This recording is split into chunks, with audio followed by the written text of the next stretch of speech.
All right, today we have a soaking rain, but it was on this date in 2011, 9 years ago, and we had to deal with a devastating winter storm Alfred that dropped over a foot of heavy wet snow in parts of the state, resulting in Connecticut's worst power outage on record, with more than 880,000 customers without power. That was on this date 9 years ago. Exactly 1 year later, we had to deal with Superstorm Sandy. It brought winds gusting to up to hurricane force along the Connecticut shoreline. And of course, we had devastating coastal flooding there. You can see extensive damage there in coastal properties. And Sandy became our second worst power outage on record, with over 850,000 customers without power. All right, so it seems like right before Halloween this decade, things were rather bad. In fact, last Halloween, if you remember, right after the trick-or-treating stopped, we had a big windstorm that actually knocked out power to a number of communities. But today we're dealing with the rain,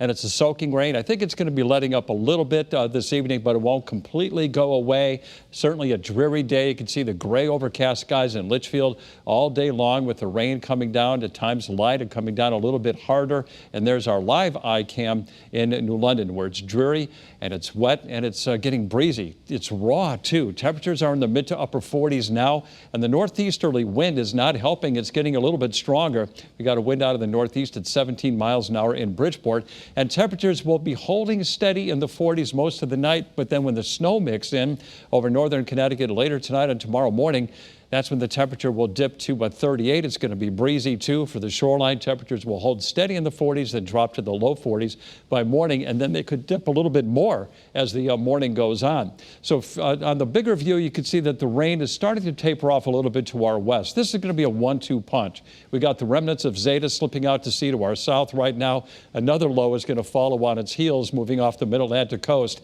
tomorrow morning. So FutureCast shows the rain will become a little bit lighter, but it won't completely go away. And then it's tomorrow morning at 7 a.m. That's when the snow is going to mix in. So in parts of the state for the morning commute, it's going to be looking like winter. Everybody will likely see some snow before it all comes to an end by mid-afternoon. And then as we go into tomorrow night, clearing skies will bring the coldest weather of the season so far, with the temperatures in the 20s. But then look at Halloween Day.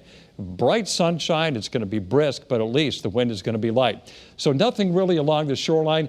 Coating to an inch in the greater Hartford area, 1 to 3 inches in the northwest and northeastern hills. And as far as lows go tonight, and that's going to be really late tonight and early tomorrow morning, 30s and low 40s, about 33 in Salisbury, 41 in New Haven.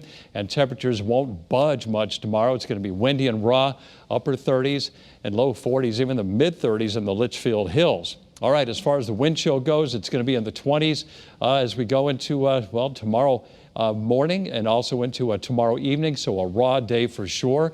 And as far as tomorrow night goes and Saturday morning, a freeze watch for most of southern Connecticut as we see the coldest weather of the season so far. 48 on Halloween, 58 on Sunday, so a nice warm up there with a chance for an afternoon shower. Monday, windy and cold, highs in the 40s. There's going to be a chance for a flurry. Then Election Day, bundle up, 20s in the morning, 42 in the afternoon. Wednesday and Thursday, a big warm up that will take us to the 60s by Thursday. For the shoreline tomorrow, not very nice, with a high of 41. And for Election Day, 20s in the morning with the polls open at noon, 40 to 45, and at 8 p.m. back into the 30s once again. So when you go out to vote, you're going to have to bring that heavy winter jacket.